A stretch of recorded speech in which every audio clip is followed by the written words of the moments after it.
Hello, everyone, and welcome to the Brothers Take podcast. My name is Kris. I'm joined by my brother Eric. Hello.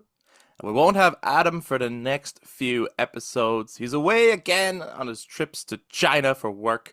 We wish him all the best, and he'll be back soon. So he won't be gone for too long. But in the meantime, it's me and Eric here to finish our Hawktober celebrations. It's Halloween week, Eric. It We're at is. the end of. I can't believe we're at the end of October. I feel like October has flown by. It really has, Chris. Now you bring it up. Drink some coffee while we're at it. Yeah. But so last week there was quite a few game releases that are quite notable. Black Ops 6 was released on the 25th of October, so which Mm-hmm. is actually the day we are recording this. We record ahead of time. So we're not going to be talking about that yet. We haven't had a chance to play it. As I just said, we're and it's not going to be our topic for this week because we're it's Halloween week. We want to talk about something scary. However, if you're playing Black Ops 6, let us know what you think of it. Arkham Shadow came out. Mm-hmm. We won't be playing that because we don't have the meta quest. But if you're playing that, let us know because we're massive Batman fans and big Arkham fans. We'd love to know about it. But on the same day that Arkham Shadow released, an expansion for Alan Wake 2 came out. The Lake House, the second expansion for Alan Wake 2. The first, of course, being Night Springs. And in this week's episode, for our Halloween special, we are going to be talking about the expansions of Alan Wake 2. Starting with the Lake House, we'll give a non-spoiler review, very brief, just in case you haven't played it yet. And for the rest of the episode, it will be spoiler content for both the Lake House and Night Springs. We will timestamp this and give you a fair warning, so you will know. If you want to jump straight into the spoiler stuff, go in the description, find a timestamp, and go straight in. But if you're somebody who just wants to hear a quick review and then bounce out and then come back after you've played it, you can do that. No problem. We will let you know when to do it, what to do, right? So I feel like it was around this time last year we were playing Alan Wake, actually. Yeah, for sure. Because it definitely came out Like October the last year. main game, Alan Wake 2. Yeah. So it's kind of really fitting a year later to be finishing off the expansions and talking about it again. Um, but we, of course, want to hear from you guys too. This isn't just a discussion for us. We like the discussion to continue after. So if you're watching YouTube, make sure you jump down into the comments to share all your thoughts on the expansions for Alan Wake 2. If you enjoyed this episode, please do give us a thumbs up, hit subscribe, ring the notification bell for future content. And to those who listen to us on audio platforms, you can touch base on social media, Facebook, Instagram, and X at The Brothers Take. Again, to give your take on Alan Wake 2, The Lake House, and Night Springs. But without further ado, let's get spooky.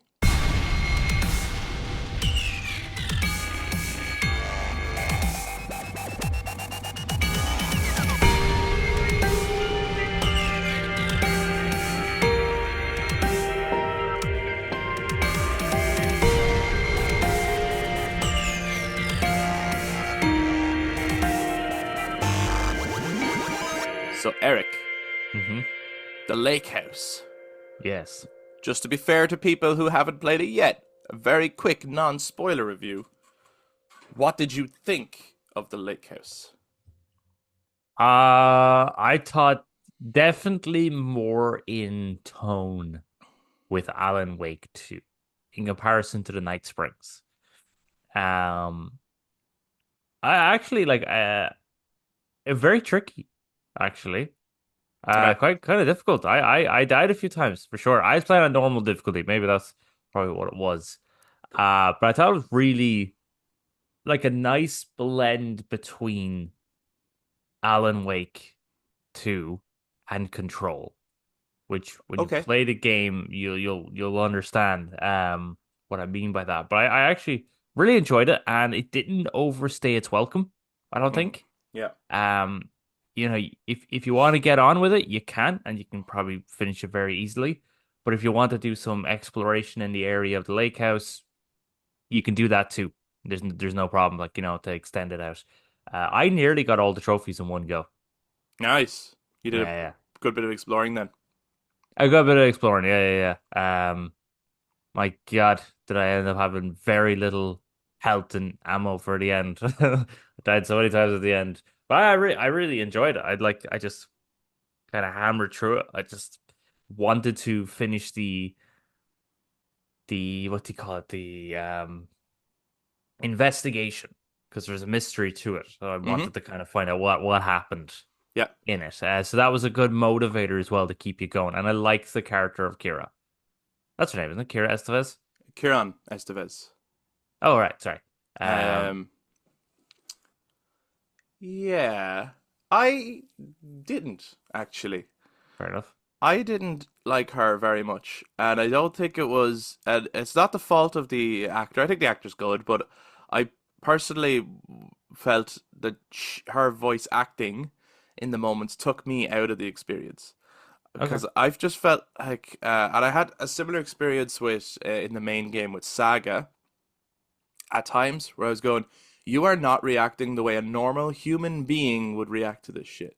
And I get that she's like this isn't spoilers, it's like the setup of it. I get that she's with the Federal Bureau of Control and that they expect some weird shit and stuff, but at the same time, her sort of sometimes she would deliver lines almost comedically at a Hmm. time where something horrific just happened, and I'm just like, the tone here is not matching. And I know they like to blend tones and stuff, but for me, it didn't work. So Yeah. while I personally didn't dig the protagonist of this expansion very much, I think it's a really, really good expansion. Hmm. I think the level design is really good. I think there's some really interesting enemies. Um, some really cool story stuff that made me want to keep going. It's very, like you were right. It's very much in tone with Alan Wake 2, where like Night Springs was a little bit more of like a fun experiment, and it kind Hmm. of you should play it, but it doesn't matter if you play it or not. It has no, it doesn't add anything to the Alan Wake story because it's all kind of self-contained experiences. Hmm. This one does add stuff to the story. It is in some way connected to it, but it also doesn't like, it's not one of those things where it's like, oh well, if you didn't play the Lake House, then you won't understand a huge chunk of Alan Wake 2. Like, it's not one of those expansions where clearly it's a chunk that was supposed to be in the game that they just took out to sell later on. You know, like I That didn't think some so. games have done in the past, And like. some games have very clearly done in the past where it's like, this is really fucking obvious what you're doing there. Um, and while it's also obviously very in tone with Alan Wake 2 and very fitting for our Halloween episode, I think, because I Hmm. found it actually scary. Now, bearing in mind, especially if you check out 2 weeks ago our top 5 horror games episode, I'm a pussy. And I get scared very easily. I was on edge a lot. I had to pause a lot, go take breaks. I wasn't rushing through this. Like I haven't played a horror game this year since January, which was the Silent Hill free game. But at that point, All right. I had been playing a lot of horror games last year, so I was still in the flow of it. But for the rest of the year, I haven't played any horror games. Hmm. So, yeah, I was not like ready for this. My heart wasn't able for it, and I had to just take breaks and stuff. But I got through it. I played it all. So it is. I think it's a spooky enough game for a Halloween game. And I also got Resident Evil 2 vibes, which I won't explain until we're getting into spoilers. Fair enough. But big Resi 2 vibes. Um, but yeah, I would recommend it to people who liked Alan Wake 2. I wouldn't recommend it if you're someone who didn't have Alan Wake 2 and is like, oh, you should buy Alan Wake 2 just for the expansion. It's not like that kind of thing. Oh God, no, no, no. No, no. But If if you you love have horror Alan Wake, games, get Alan Wake too. yeah, yeah. And if you have Alan Wake 2 already and you haven't got the expansion, if you like Alan Wake 2, I'd recommend it. Yeah, and if you like the world that Remedy is setting up, the Lake House expands on it more, which is very Yes. helpful. Yeah. It's very nice. So if you like that world as well, it's very good to get into. So, with that being said, we obviously recommend The Lake House. We both seem to have enjoyed it.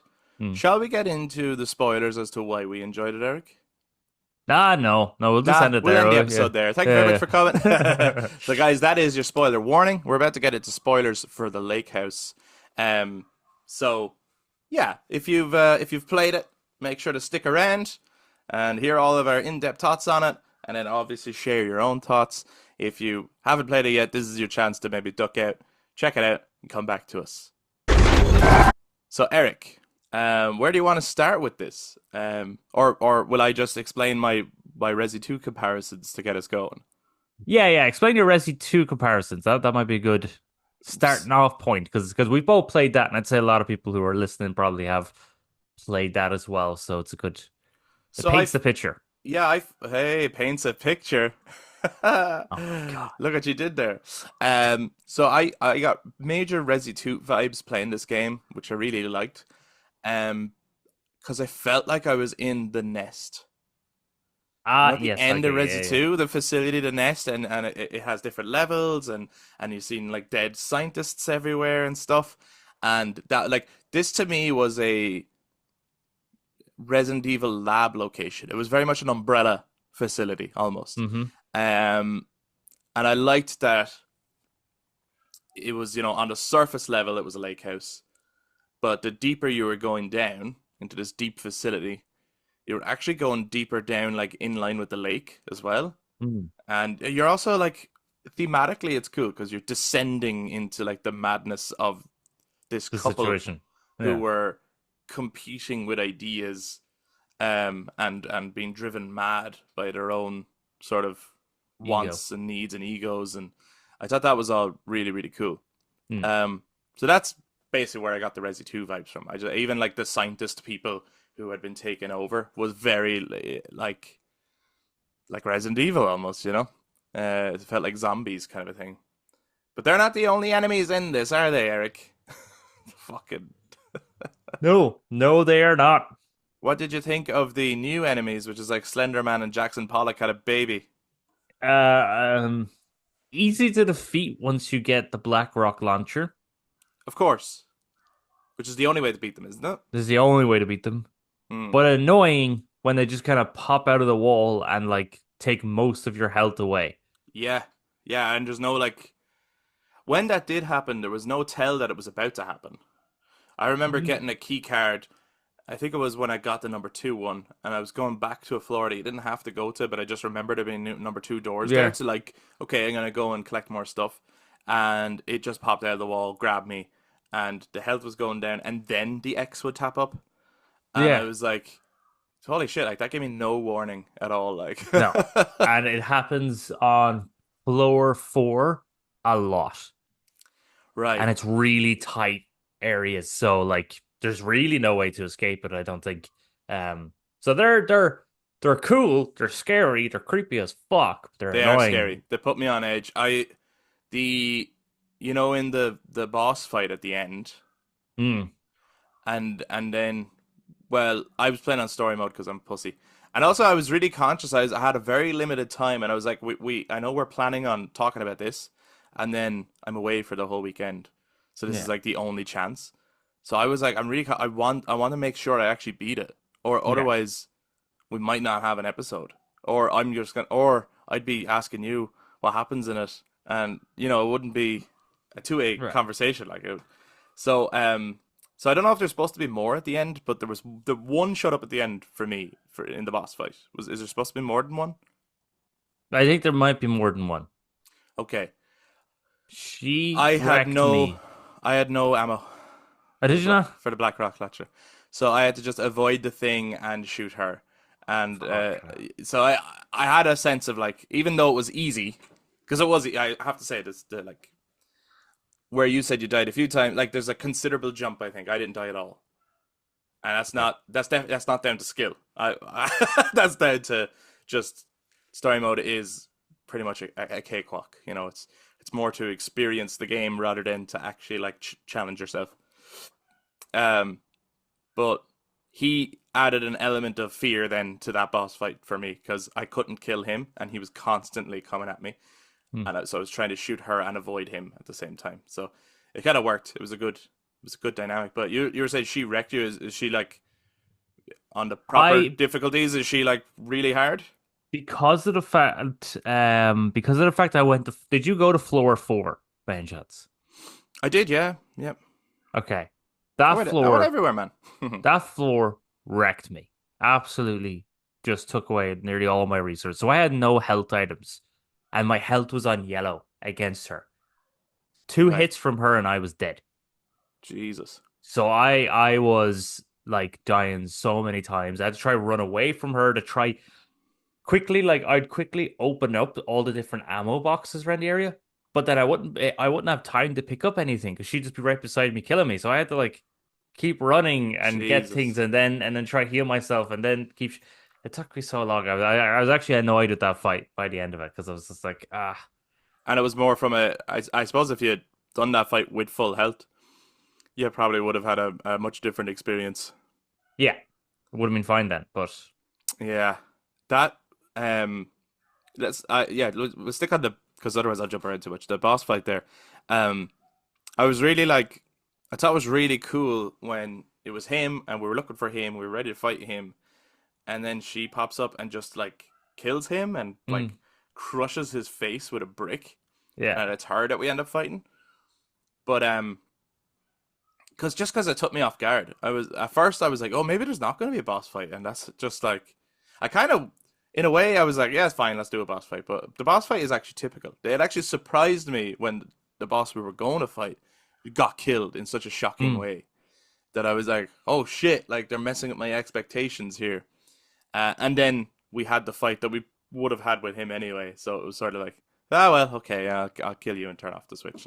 Like, but I thought the moment where she appeared and killed him with the brick was, It's a nice um, moment. yeah, it was really like, I thought that was like actually shocking. Like it actually surprised me. I wasn't expecting it. Um, and you could kind of tell as well, even though like she was taken over by the shadow and stuff, but it was like all of her actual frustrations finally coming out Mm. from all Well, the. that's what it was doing, wasn't it? It was just pushing her to that extreme edge.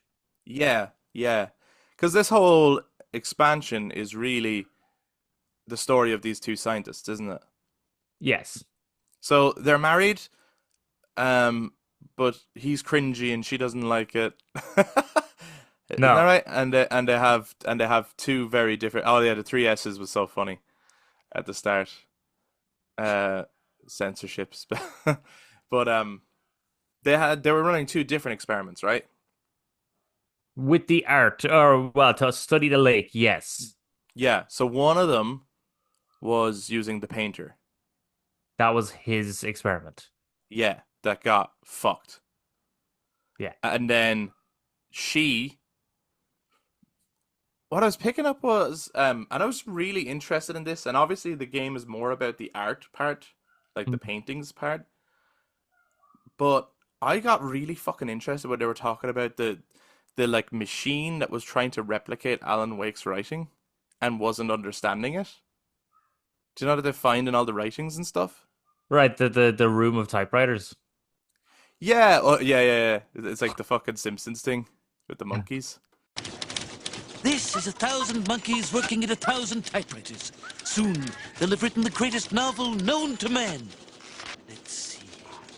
It was the best of times. It was the blurst of times. You stupid monkey! Uh, but what I gathered was they were maybe commenting on AI. Oh, maybe. I didn't pick up on that, but that might have been what they were commenting on. You know, like AI trying to replicate an artist's work, and the AI isn't quite getting it, Right, because it lacks the emotion that the and the artist is put. understanding, and Yeah. like because they had like the board of like the different things that they, I can't remember what they called it. There was definitely a name on it, a particular machine. It wasn't just all the typewriters. There was like ATP or something like that, was it? Or something like that, and they had like that they would keep getting examples of Alan Wake's work to show it to it. So it is AI of some kind, all right, and yeah. and then it would like churn out like the first one. It might be like dark, dark, dark, dark, dark, dark, dark, and they're like, okay, it understands the theme, but it can't string a sentence together. And then the next one would be like, there was a dark forest that was very dark. Dark things happened in the dark forest. It's like, okay, it's starting to string a sentence together, but so there was like, I was like, this is fucking fascinating. That it's like even looking at in the outside world now, so much we're seeing so much AI generated art and AI Mm. generated things, and it's like with the whole point of Alan Wake being about like a writer, that someone trying to could have his abilities and have control, because like in the writings it was saying like if we can perfectly replicate his writings we can control the dark place, Yes. without him. We wouldn't need him. But that it can't do it really. Or well, actually, and then I was getting to a point where I thought, oh, is that why like this is after getting so fucked up, and it's an AI generated version of the Dark Place? Like I was like, this gonna be fucking sick. But it ends up only being sort of a subplot, really. It's No, more but about the paintings, isn't it? It could link to more stuff. Yeah, it could, and I think Right, that would be really cool. because some people are saying the Lake House is clearly, well, more so hinting to the next Control game, Right. Yeah. but that it could also be linking with that thing. I didn't really pick up on that. I don't think I delved too much into that actually, as much as you did. I think I just connected with it a lot. I think I just liked the idea of it. I think I just briefly looked at all the notes and didn't reread anything. There's probably Oh, this is like lots of lore there. probably if it's a big long document, I'm not reading it. Fuck off. That's where all Which, that's how you figure out all the passwords and all. yeah, I had to look it Other- up. I had the first password I had to look up. I figured out the first one on my own. The second one I ended up looking up. I was thrown off by I figured out the first 4 digits and the last 2 digits I wasn't getting. And it's that I didn't know what the horned brown thing was, and I didn't realize that it's actually the name of a painting in a document. And I was like, if I don't know that, I would have in that particular room. I skimmed past one of the documents. Yeah. And So so the second one I figured it out based on because of your understanding of the first one. because of my understanding of what you had to do for the first one, because I looked it up. Yeah. Because I forgot that this game genuinely requires you to be a detective. Well, it wants you to think a little bit. I've seen a lot of like I think they're good puzzles. I think they make you think a little bit outside the box. I have seen other people say that the puzzles are too easy, and that there's kind of like I don't know. And I'll talk about it later. After playing the Night Springs one, though, there was a puzzle that really made me think. That's something about figuring out the temperature of roasting coffee. It was like, Oh yeah. that took me a little while. But it was like a lot. There was a logical explanation to it. But I mean, God forbid, like if you're someone who really struggles with these kinds of things, like you could be really stuck. Like I think it can sometimes be very presumptuous of someone to say, "Oh, it was too easy," and it's like, well, okay, maybe. I mean, pat yourself on the back. Yeah, maybe you're just really clever.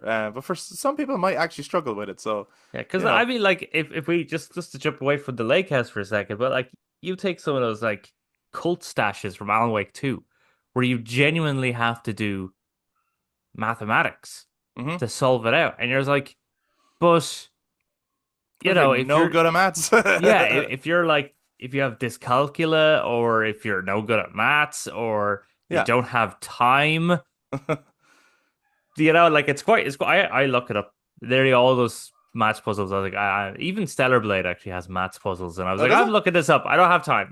I don't. This is not Only- my thing. only two. Right? This is Only not two. my thing. Yeah. Twisting things, turning things, and doing things in a particular order that I can do. But Yeah, that's no. I draw the line. So she was working on the sort of the AI writing thing, right?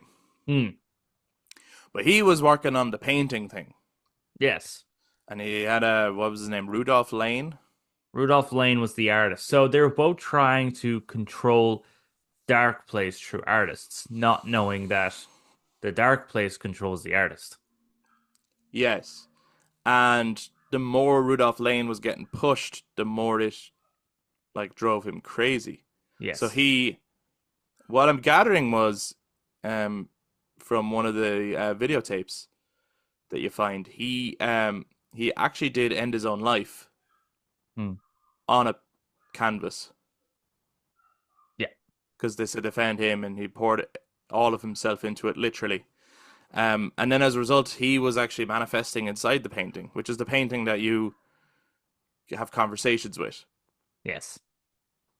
Did any of this remind you a bit of Mass Effect? I got reminded of there's an expansion is it Mass Effect 2 or Mass Effect 3? Where you come across this guy who is like hooked up to a machine because they want to use his mind. Mass Effect 2.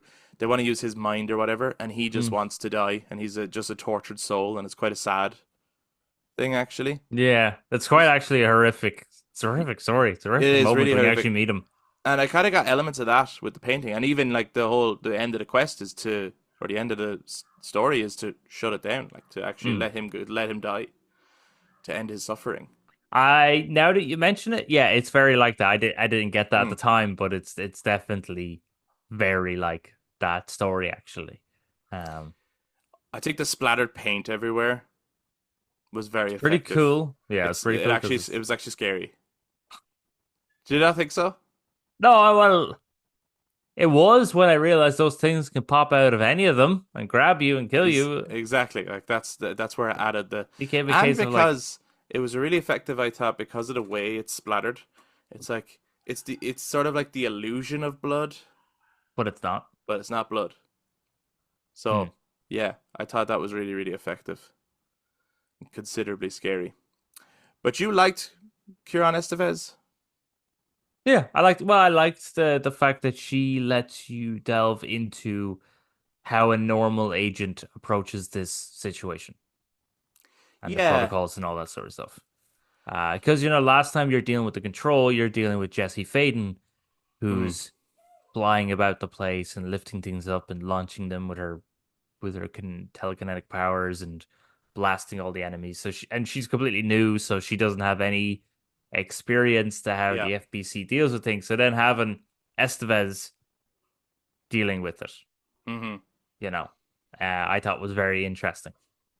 And also the fact that, like, I mean, for us, I think we said it for, like, we were saying to each other possibly off podcast before we started doing podcasts, where you can't do, like, the skilled character in a horror setting because it's just not scary anymore. Right. Right, because that's what was happening with Resident Evil games, was you're now playing as the action hero. Right. While playing as the person who's not used to it, it's scarier. And this shows that actually you can get an experienced person, an agent who deals with the sort of stuff, and still make it atmospheric and scary. And it's really all about level design, pacing, and that sort of stuff. I think you're bang on that. Absolutely, you can, and they have achieved that. They've definitely done that. Yeah, I don't know. I didn't like her. I think it's weird because I would say that the expansion is really well written in terms of everything that happens in it, the themes, the concepts that we're talking about, the different stuff you find. Like, there's a lot of lore in what is a very a short enough experience. And yet I think all of her dialogue is not well written at all. Like when the thing ended and she gave I've done a lot of cases, but that one was really tough. And it's just like, the Marmonts were the real monsters. I was like, oh, come on. Like, you don't need to even say that. Like, and again, this is not the actor's fault. Yeah, like, I'm not saying like the actor did a bad job or anything. It's the way she's written, and she's given dialogue that is unnecessary. Sometimes she's in the elevator and she's saying things like, you know what? In Dead Space, the original Dead Space, the problem was Isaac Clarke never spoke, right? Which, works because the audience could react, but there's times where people are talking to him and he's not responding, and it's like, that's just not normal. That's just not normal. And in this, maybe she's talking too much. Maybe they could have gone for the silent protagonist thing or something. Like, she was often making comments that for me were just like, ugh, like this, you didn't even need to say that. Like, there's just no need. Just no need. So I don't know. I don't think it's the character necessarily that I have an issue with. I think it's the dialogue that she's given. I don't think it worked. I rolled my eyes at the ending, which was annoying because I was like, I was loving this, and I still do. Like, I think it's brilliant, but I just think that ending was so cheesy. The real monsters were the Marmonts. I think I may have zoned out a lot of her dialogue then. No, look, maybe other people don't feel that way at all and loved her dialogue, but I just thought it didn't really fit the actual tone and vibe of what was really happening, which was really strong. I mean, in true, it was very much like Resident Evil, actually, where you'd play it and it's like Resident Evil scary as fuck, but particularly in the older ones, the dialogue would be terrible, you know? You were almost a Jill sandwich. Yeah, maybe it's harkening back to like classic horror survival games or something like that. Yeah, you know when you used to like clear the old Resident Evil games and they would have to give this cheesy monologue at the end of it. You Yeah. know, it might have absolutely been harkening back to that. Thought it was really cool when like all of her team were killed. When like Mm, the elevator just opens and you just see him and it all flashes and you get those scary flashes on screen again. You're like, yeah. God damn it! Why does this get me every time? Stop it! I have to stop Yes. getting so close to the screen. Never get close to the screen. One day they're gonna like catch us out with like a document that you have to read, but it'll be really like squinty, so you have to like kind of get close to it, and then they'll just jump scare you or something. Mm, That would be like a good way that to would get be people. very good. Have they Very not done good. that yet? It'd be like you when you play The Last of Us Part 2 and you go up to that one workbench and then Hmm. as you're at it, these people come up and attack you from behind. Be Yes. like that. Yeah. Um, you mentioned fourth floor there a little bit ago. Man, that Mm. floor fucked me up. That floor is a Just fucker of a floor. going around the maze, just being like, where do I go? And then there was constant tension in the music and Yeah. stuff. Oh man, I was shit. That's what where I kept having to like pause and take a breath. I was shitting myself on that floor, I have to say. I was rushing through it. I was like, I just want to get through here because I was like, oh, I'm not supposed to be here just yet. This room looks important. I thought I'd have to go back there later. Oh, you are supposed to go there then, don't know? No, that's an optional room. Level 4? Yeah. Are you sure? Yeah. Uh, No? you have to go there, no? To get to level, like it won't let you go. I went to level 4, but I think if you try to go to level 5, it'll take you to level 4 anyway, no? Maybe I'm. Oh, does it? Oh, okay. I just went to level 4 by my own. Is that the one where it's like you're looking down and there's all these? It's like a huge office. You're trying to get to an office.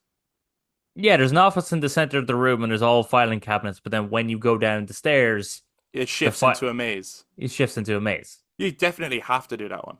Oh, okay. I didn't know that. I thought that was optional. But anyway, so I went there just out of like pure curiosity. But then of course the Mm. elevator disappears, so I went, oh shit, I have to now go through this. Yeah. So I was trying to just fucking rush through that as much as possible. I was like, fuck off, maze, fuck off, enemies. There's something that I saw online afterwards that I didn't do when I was there. No, I'm raging. no. I didn't see the thing at all. So I finished it and I was like, oh, I'm kind of, I'm curious what other people are saying about this. And I went online to like check out what's everyone else thinking about the Lake House because I thought it was really good. To me, it was actually to the quality of say the Shadows of Rose DLC for Hmm. Village, like a good length, good vibe, good tones, all that stuff. And then I just saw did Alan Wake 2 just announce Control, or did the Lake House just announce Control 2? And I was like, huh? I didn't get that. Or maybe there was like a really obscure reference, that I wouldn't get or something. So I watched the video and I was like, hold on a second. Ah, what? I missed the thing, and it was really cool. So I watched the cutscene because I was like, I'm not playing it all again to go find the Switch to do the thing. You played it wrong, Chris. I did. I You did. didn't play it the way we played it. So did you like as someone who played Control, did you like pop for that? Were you like, holy shit? Because it very clearly ended with what was almost a teaser trailer. Definitely is a teaser trailer for Control 2, which I know how really the thing that popped for me was you were saying, oh boy, I really hope they don't release Control 2 because I want Alan Wake 3. Yeah. And this is them saying, no, there's gonna be Control 2 first. Yeah. Look, I'm not surprised because I know how successful Control was, and they've been adding Control elements into these expansions and things. So I'm not surprised they're in Control 2. I suppose I was just saying that the thing that would excite me more is Alan Wake 3, like getting the next part of Alan Wake's story. But I'm not surprised that they're in Control 2. It makes sense. I think it's clever to sort of reveal it in this way. And yeah, I think this all but confirms it pretty much that Yeah. that is the next game that So they're doing. yeah, there's a few things in this. I mean, the fact that the Ocean View Motel that you go to, I think, first before you go to speak with Dylan, that's in Control. Hmm. You get the Black Rock launcher, you have to get that, which fires Black Rock powder, where there's a That's black rock from maid. Control, is it? That's from Control, because there's a black rock mine under the oldest house. The oldest house is mentioned a few times in the Lake House, which is the whole building you're in Control, and then the Panopticon is also in Control as well. And then Dylan is Jesse's brother. Right. Was he in Control 1? I don't remember him being in Control 1, but So maybe is this I'm wrong. is this like the first time? He couldn't have been, right? Because the whole thing is supposed to be that you're wondering who he is. Yeah, I suppose so. Like, otherwise people would go straight away the moment they saw him. Unless it's been a long time since you played it, but like, yeah. But the way it's unveiled, like the way they talk, the way, like, it's very clear that no one knows who he is until he mentions the line about "tell my sister Jessie" or something like that. So very cool to have that hidden in there. Yeah. In such a way that it should be fucking obvious. I mean, oh god, I can't believe I didn't see it. I didn't see that light switch at all. It's in the fucking center of the room. It does appear, though. It's not there the whole time. I think you have to do a few things and then it appears. Oh, okay. Because I got to that room, and then I saw the elevator and went, right, let's go. And I just ran. I didn't even look around. And now I'm like, oh, maybe I should have looked around. Maybe there was like Did you even turn off the lights in the center room? I don't think I did. Because Not sure. Because if you turn off the lights, it shows the room changes and you get more documents. Ah, no. Now I kind of wish there was a way you could play the game and just load up which floor you want to start on to just replay that floor. I suppose it's not that long. Yeah, but then you'd have to go through that the whole maze thing again. You would have to go through that maze again. God damn it. Anyway, so I missed it, but I ended up looking at it after the fact. So, yeah. Control 2 seems to be the next Remedy game that they're working on. Very exciting. Which is cool. Do you hope from like playing these? Because Control wasn't a horror game, right? Control was more of a sci-fi action game. Sci-fi action game, yeah. Do you hope that the sequel stays in tone with the first Control, or do you hope that they do something new with it, or like what would you? Because like, they can keep the tone, but I just sort of tidy it up a bit. Okay, like the same way that they polished, like Alan Wake 2 is still a survival horror game as Alan Wake was, right? But they polished it up. Yeah. So it wasn't as annoying to play as the first one was. So if they just need to polish up, I suppose, aspects of Control to make it a much more polished game. Really? Did you find the playwright dude? Yeah. In his cell? Yeah, the guy who ends up outside with you at the end. Yeah. He's one character that I was like, oh, okay, interesting. Maybe something's gonna happen there. I feel like that thread didn't go anywhere. That thread absolutely didn't go anywhere, but that was just that was a weird one. I think that was to give context to how they keep artists there. Is that he thinks it was an immersive experience type thing, and he was just completely unaware of what was happening outside. Yeah.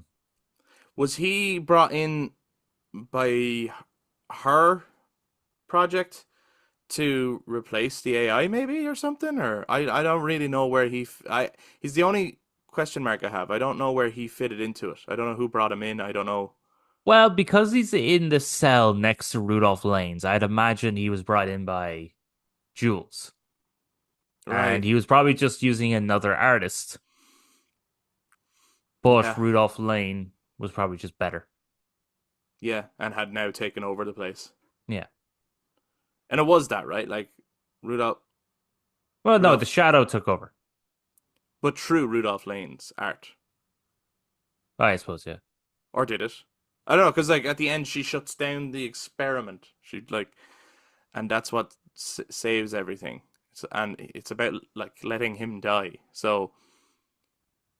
Actually, the more I think about this, the more confused I am. Why would a button make a painting die? I have no idea I don't know what this is about. That's a really cool idea, isn't it? But actually, now I'm really confused. I don't. What did that switch do? It was keeping the paintings on. Yeah. until you turn the paintings off. Do you understand, or did we just take it at face value and go, yeah, grand, I shut down the experiment? And now if we think about it too much, we're like, actually, wait, what? Yeah, don't think about it. So they would have been probably tapping into the threshold. Yes, of course. So I suppose what you're doing is you're turning off the machines That are would be doing that. that are doing that. So Right. We don't need to know how those machines work. as Alan Wake's writing was stating, was that they let the water in, but the water became stagnant because it can't go anywhere because it's stuck in that place. Yeah. So by turning off the machines, it's like closing the floodgate, so the water can't get in anymore. What's your favorite thing about this expansion, about the lake house? The Eve pushing the two worlds together more to allow us to get these two different properties that are very different, but yet can make them work together. So I think it's that idea is like this could be a super interesting world that they could go in so many different branches now. Yeah. And nothing will feel out of place because of what they can do. Yeah, for me it was the And the Mormonts. The Mormonts, is that their name? Mormonts. Mormonts, yeah. Yeah, their dialogue and acting on their screens, I thought were very good. Yeah, they were great. I think the level design is really good for this one. Like it's very clear and it's very simple. Like you go to each floor, but there is back and forth exploration, and then there's things that happen where you go to a floor and the floor has changed, and you'll have to go back to the floor to get the real floor. Because that happened to me when I went to 2 the first time, and it was just the hall with the painting in it. Oh yeah, Then you go back to 2 later, and it's actually a full room full of people and stuff. So I think the level design was simple but really effective, and very much reminded me of a Resident Evil. Very like 2, where it's like you have a location that you're just going back and forth, and you're getting used to it. It seems small at first, but it intricately opens up kind of the more you go.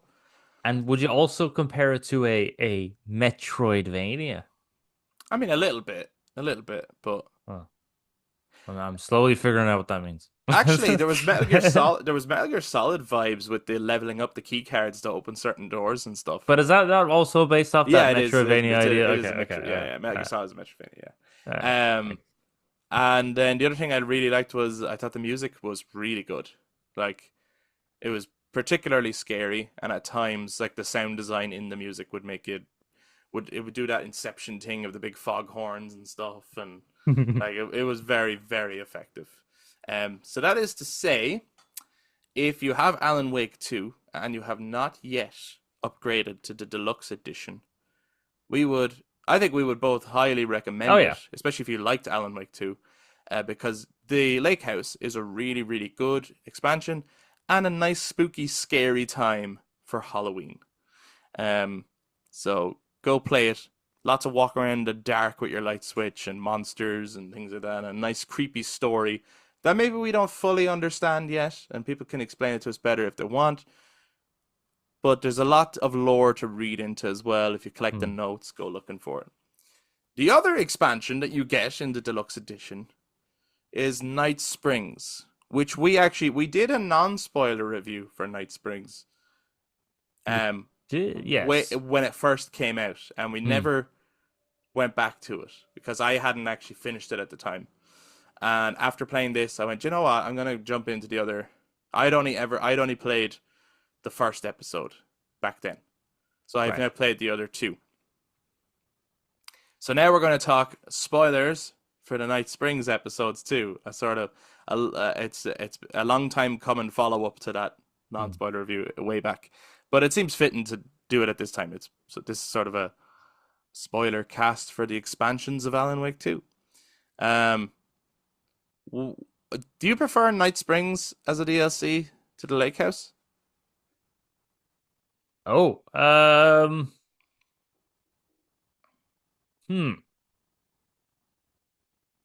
that is a tough one because they're very different. They're very different, and both very good. Night Springs offers, I suppose, more because you got the 3 episodes that you can jump in and play. Mm-hmm. But then Lake House offers more on offers the same experience of Alan Wake 2. And it's a consistent story. I don't know which one I'd prefer. Leave It that in the depends back. on the mood. It depends on the Yeah, mood I'm in, I yeah. suppose. Leave that in the back of your mind as we talk about this. But my take on Night Springs is that each episode gets better. Yes, that's for sure. Yeah. Yeah. So episode 1 is fun and quirky. Hilarious. Um, but it's not as like maybe deep or as interesting as the next two, No. I would say. So it's just a fun one and a quirky one, and it is really like, and it's funny, and kind of wild, and also a bit creepy, but Really not creepy. but not the creatures as much as the character you're playing as. Oh no, she's creepy. I love when she's like, she's just gonna get her like collectibles, and she opens up the back of the diner, and it's fucking shotguns and rifles. A room and full of weapons. yeah. I just love that. But yeah, she's creepy. But then that's what it's based on, isn't it? The fan that comes from the Yeah. word fanatic. That one is number one fan, it's called, isn't it? Mm. I love the presentation of Night Springs. Like, I love that Warren and Dor does the intro. I love the little spooky stars that come up and and then the Night Springs logo, very much like the Twilight Zone kind of a thing. Like, it has the feel of a very old sort of TV show by today's standards, and it works really well. They're all really well written, actually. I don't have a lot to say, spoiler-wise, about that first episode, because it is really just a funny kind of, it's just sort of a funny, whimsical episode, and then she has to fight the Alan Wake's twin, the big bad wolf, at the end of it, and it's like, yeah, it's fine, it's fun. Yeah, I think the second episode is more interesting, definitely. which is You get to North play as- Star. North Star, and you play as Jesse Faden. Yeah, now I liked her as a protagonist. She's a good protagonist. Yeah, I she's understand cool. you didn't really like her that much in Control when it first started off. Yeah, I found it hard to get into Control. Yeah. But she's good. She's a good character. Yeah, I liked her here. I really did. And Coffee World was one of those places that was creepy in the actual game, and it And then it made it continues to be worse? creepy here. Like, I'm like, I fucking hate this place. Why? I so hate that place. The worst. They somehow made coffee very scary. Yeah, this one it's like there's a government agency or something that's using coffee to possess everybody. Because Yeah, it's just- been months since I've played it, so I can't. Sure, right. So to kind of refresh your memory on it, yeah, she's looking for her brother. She's being guided by this green glow thing. Doesn't really explain what that is. I'd imagine that would be reference to the thing that she's guided by in Control. Okay. Yeah. And there's like a cult. Coffee World now only opens at night. They have the Dark Triangle Roast or something like that is their new coffee. And they have like symbols for it and stuff. And Right. anyone who's drinking it is getting possessed and turned into like followers of the coffee kind of thing. And as silly as it sounds, the way it's presented is actually genuinely very creepy. And they have like a weird orientation videotape that you have to find and put on. Starts flashing images at you. That's really fucked up. And then at one point, the only way to get into the building you're trying to get into is to actually drink the coffee that you were told by Sean Ashbourne's character not to drink, or Sean Ashmore, sorry. So you end up drinking that, and starts kind of fucking you up. But I think the green glow keeps saving you, whereas it can't save other people. And then you eventually get into the warehouse, and there's a guy dressed as a giant coffee cup walking around. You have no weapons, and he can one-hit kill you. Oh, that thing. Yeah. That was And annoying. That was a pain in the ass. I was like, well, now I'm fucking freaked out. And I was like, what am I supposed to do? At one point, I tried sneaking up behind him. I was like, maybe I'm supposed to like attack from behind or something. You know, you're not supposed to do that. No. You just have to sneak around, find the keys, and get into the office without him catching you, basically. Yes. So it wasn't too bad. Once I figured out that you don't try to take him on in any way, it wasn't too bad. I think I was playing again on normal difficulty, and there's two of them in there. Oh, that makes sense because, okay, so again, on like the story difficulty, there's only one. but she goes, "What are those things?" So I was Right. like, I was like, there must be another one in the room somewhere. But I never found the other one, so I only had one to deal with. So it wasn't. That was pretty easy. Like I had a cakewalk experience, but then you get into the office and you find Sean Ashmore surrounded by screens of coffee everywhere, and he's gone crazy. And you're like, "What the fuck happened to you, Sheriff?" And he's like, "Drink the coffee." It's like, this is actually really weird. And then you go down a ladder into the basement, and again, there's just coffee cups everywhere. And you find Alan Wake floating, and it just Oh ends. yeah. And it just ends. It's It's a fucking weird, weird. surreal experience. And I think why I like that one a lot more than the number one fan one. Well, one, it was obviously a little bit more horror. It was a little bit Mm. darker. It's still whimsical and weird, but there was a point in it where it was like you could make like I wouldn't want a full game of the Rose thing. Right. Yeah. That was fine as what it was. You could make a full game out of this weird dark coffee thing. If you really wanted. There was enough of an interesting, weird, fucked up storyline there that was quite original in terms of using coffee as a horror thing. Mm. You could, I'm not saying that you would. So it works as enough of a like a kind of wanted more of that. And that's why it works, because it's like Mm. it's this one-off experience that you have. So I thought that was cool. Have I brought back any memories of it for you now? No, yeah, I remember now. I remember now. I do remember going around the place. I remember being very dark in comparison to even when you're in Coffee Yes. World in the original. I remember it being really dark. I do remember Sean Ashmore's character. I now remember him being crazy. I forgot about him being crazy. And it's the shadow people rather than so it's the ones that always say like wake and stuff that Yeah, whisper and yeah, shit, rather than when you're in Coffee World in the main game, it's obviously the cult people. yeah. So this is the first time you see like the shadowy people in Coffee World in the dark. So it's like, oh, great, you've taken the scary thing from the Alan Wake sections and the scary place from the Saga sections and put them together, and now you're making coffee scary. What are you doing? Leave me alone. This is why I don't drink coffee. It was the scarier of the three For sure. Yeah. I do episodes. remember it was. I think I was probably more on edge playing that than I was playing the Lake House. Oh, interesting. I think I was on similar edge. All right. Um, but I did play the Lake House first. And I think then, yeah, I think I found the Lake House scarier, actually. That's fair. In That's fair. close succession to each other. But I think it's because I knew that North Star was going to be a pretty short experience. Right. Because I had no idea how long Lake House was. And the more I was going, I was like, how fucking hell, like, how much worse is this going to get? You know what I mean? Yeah. Whereas with North Star, it was like, because I actually played that one last. I actually played the other two episodes first. Oh, okay. And Why'd you do it that way?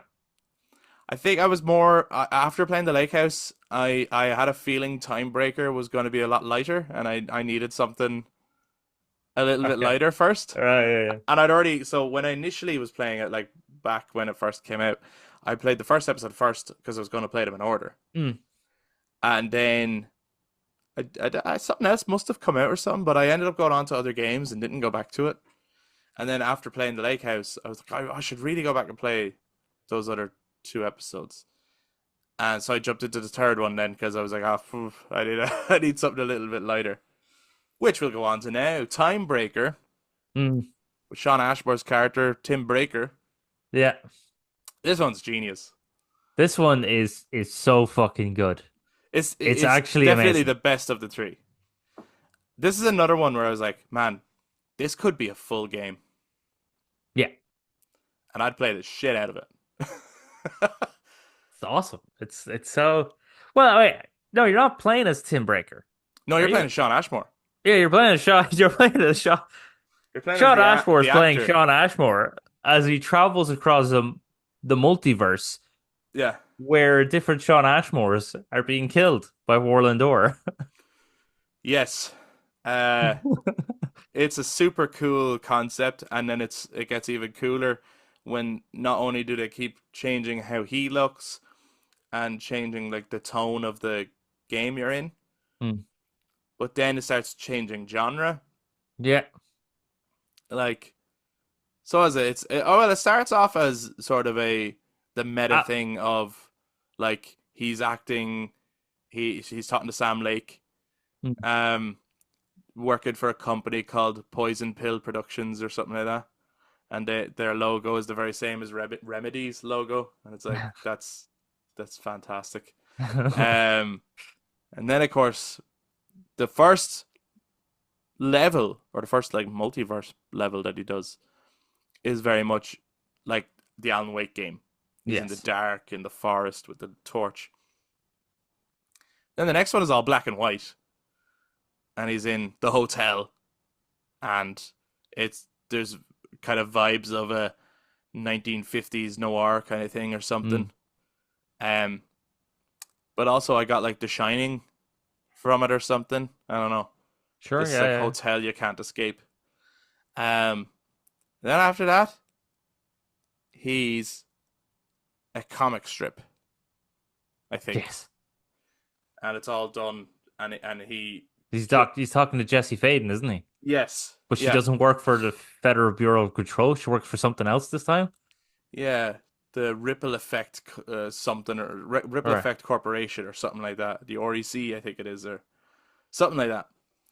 And then after that, it turns into a side scroller retro Fucking, arcade I game. loved that. Was so cool when they did that. I was like, this is nuts.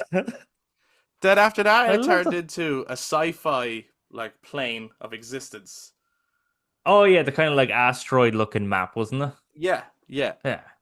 And then after that, it turned into a text-based game. Turned to Zork. Which and what was wild about that was it's like yes, this is where games started. This is where all games started. This was like the first ever video game was like this. Yeah. But also it then referenced the Bible, and it said like in the beginning there was the Word, and the Word was all that existed, or something like that. And so it did this weird thing where it's like the first ever game is the origins of video games, that it all starts with, like all art, it starts with an idea first, Hmm. a concept, a script. And I was like, this is absolutely mind blowing. Like, this is so clever and crazy and like well done, Remedy. Like, this is fucking great.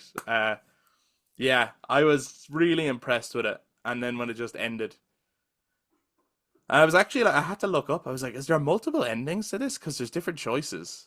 Hmm. And I was like, well, do I need to play this again to see like different endings?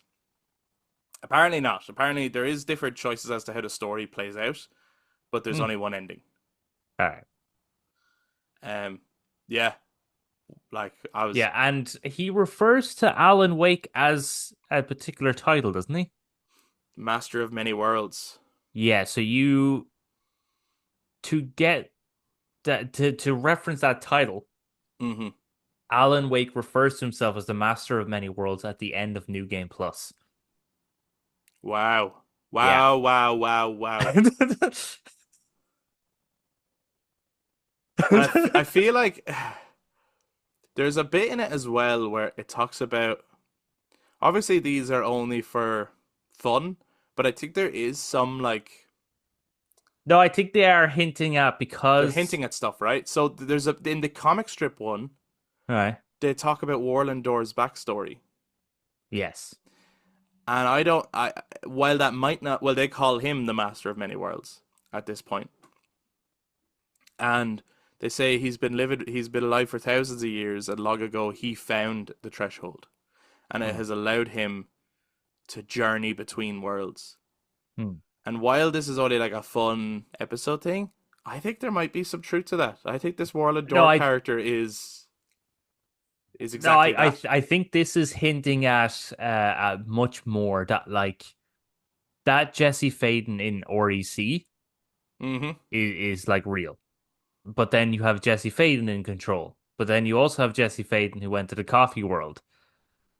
You Right. know, Yeah. so I do think there is multiple worlds, and it's all this time breaker is essentially telling you no, all of this is actually canon, Yeah. which is, All right. So the Night Springs thing is like these are happening just in a different world. I think so, Yeah. but also can just be something that's fun for the sake of Well, fun. it's because Alan Wake's stories are being brought to life by the Dark Place. True. So while he's in the Dark Place, anything he has thought of or has written is probably being manifested in another reality somewhere, Possibly. which is why he's the master of many worlds. Which is why Because all of it's his not. worlds are being brought to it just so happens he's the one that's trapped there. Yeah. It's it's so cool. But I really would like if someone made a full game of Timebreaker where it's constantly changing genre, in which case you never maybe get used to the gameplay systems, but you're always constantly doing something new, Would be and awesome. it's telling a compelling story. I would fucking love that. I would love Yeah. a whole game of that. Like just really when it went into the old arcade side shooting thing, I was like, this is fucking awesome. Even the way they did like the flashes of Warland Door, ha ha Yeah. ha, like it is so well done. It's Yeah. absolutely brilliant. I think that singularly on its own, I don't know if I prefer as a whole the Lake House or Night Springs, much like you said. I think because they're different vibes, different moods, and both are well worth playing. Mm-hmm. But singularly, I think Time Breaker is the best piece of content. Sure. Yeah, Just yeah, because yeah. it's Because so creative and so out of the box, and just I yeah, think that one, like, I think you can deep dive just a little bit more with Timebreaker than you can with all the rest yes. because of the possibility of what that sets up. If it is If it's setting up canon, anything, yeah. if If it's setting it's up anything, yeah. or is it just for fun? But I think there's something about the Warland Door thing. I have a feeling Mm. he will play a big part. I think he will show up in Control too. Like I think Might he will do. be a recurring character Kind in of the like Ati. Remedy verse. Yeah, like a dark Aughty. You know what I mean? Like if Aughty is Helper. like the He's the helper. Oracle. He's like the Oracle, and this guy is Warren Agent Door is Smith. maybe like Agent Smith or the Architect or something like Yeah. that. Like he's clearly. I think it's very obvious that he's a sinister force. I don't think he's a. No, no, no. Even though, yeah, he sang in the song and he did the interviews and stuff. He wasn't necessarily outwardly bad towards Alan, Hmm. but I don't think he's a good guy. No, he definitely has motivations of his own, for sure. Yeah, very much like Silence from Horizon, and I know, of course, um, it wasn't it Lance Reddick who played the character of Warlador originally, I think that's who they or wanted to get, yeah. because he played whatever the character is from Quantum Break, right? Did he? He's in Quantum Break, as far as I know, as the character that Warland Door is supposed to be. Oh. That's what connects. So it was basically in Alan Wake 2. What was supposed to happen was that obviously Lance Reddick passed away, but Hmm. what was supposed to happen was obviously it's an Alan Wake game, so Alan Wake is in it. Then you have the FBC in it, brings Control into it, and then you had him in it, brings And Quantum Break into it. and Sean Ashmore, who was also in. You really struggled with his name there. I did. Sean Jeez. I'm Ron Burgundy. He's quite good in Timebreaker as well. He's very good. Yeah. He's very good actually in The Boys. He's good. He's a good actor. He's a good actor. He should take a back. People should use him more. So, anything Yeah. else you wanted to say on the Alan Wake expansions before we start bringing this episode to an end? No, I'm just glad you finally finished Night Springs. Yeah. Yeah. I was like, you know what? I know that they're kind of short. I have a little bit of time. Why don't I just finish them off since I know we're going to be talking about the Lake House, and maybe we could slot them in too. And so I'm also glad I played them now. I think the DLC for Alan Wake 2 is all very fitting. And when you package it all together, Alan Wake 2 is still just a really fascinating game and a must play. One thought I had was this expansion, the Lake House came out the same day as Arkham Shadow. Mm-hmm. How cool would it be if you were to give the Batman IP to any other studio? I think Remedy would make a great Batman game. God, it'd be all over the place. Like, be fucking mental. I just think they would have a really good tone for it, Yeah. and they're clearly very talented writers. Hmm. So I don't like. Maybe it'd be just a straight up detective story. I don't know what it would be, but I just think it would be. I'm just curious to see what other projects they do in the future, really. But yeah, that's going to wrap it up then, guys, for this week's episode on Alan Wake 2 and the expansions. Let us know if you've been playing them. Let us know what else you're going to be playing for Halloween, actually. Any other scary games, spooky experiences, creepy times that you're going to be getting up to, do let us know. If you enjoyed this episode and you're watching this on YouTube, please do give us a thumbs up, hit subscribe, ring the notification bell for all future content. Jump down into the comments to share your thoughts on the expansion for Alan Wake 2. Whether it's the Lake House, Night Springs, all of the above, do let us know. Which one did you prefer? We want to know. If you're listening to us on audio platforms, you can touch base on social media, Facebook, Instagram, and X at The Brothers Take, again, to give your take on the Alan Wake 2 expansions. Thank you so much for checking out this week's episode. We hope you have a very spooky Halloween, and we will see you guys next time. Bye-bye. Bye-bye.